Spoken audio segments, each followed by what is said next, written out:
mohon dijelaskan pendapat sebagian ulama bahwa harta benda yang halal itu adalah harta benda yang tidak diketahui asal-usulnya. Ini dari Dancenur di Isimu Utara. Tafadhal Ustadz Bahmi. Ini mungkin penjelasannya belum tuntas ya, tidak utuh.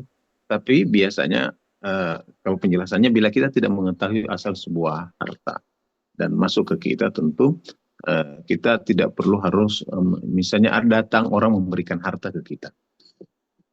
Ini harta buat Bapak dan kita tidak tahu asal usulnya, tentu kita tidak dibebankan untuk mencari tahu. Dan kita tanya kepada orang itu, ini harta halal, ini kau dapat dari mana? Tidak seperti itu. Maka itu walaupun misalnya dia mendapatkannya secara haram, maka insya Allah itu menjadi tidak halal, tidak haram bagi kita. Tentu dia yang memberi adalah haram. Dan kita tidak dibebankan untuk mencari tahu. Kalau itu maksudnya. Gitu. Tapi kalau itu misalnya kepemilikan barang orang, kita lihat ada barang orang oto tafarkir atau sapi orang bawa jalan atau ayam. Jangan kita bilang harta yang tidak diketahui, tidak tahu siapa yang punya menjadi milik kita menjadi halal. Tidak seperti itu. Itu tetap menjadi milik orang. Atau ada namanya luqatah. Luqatah itu kan barang yang jatuh ya. Barang yang tercecer. Ini ada hukumnya sendiri. Hukumnya itu adalah kalau itu barang yang misalnya cukup bernilai, maka itu harus diumumkan. Kecuali kalau makanan.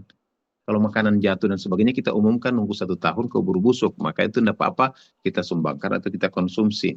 Tapi kalau itu karena kalau kita tidak tahu siapa yang punya, kecuali kita umumkan tidak lama baru segera tidak ada informasi bisa kita konsumsi kalau yang cepat rusak, yang sepele-sepele.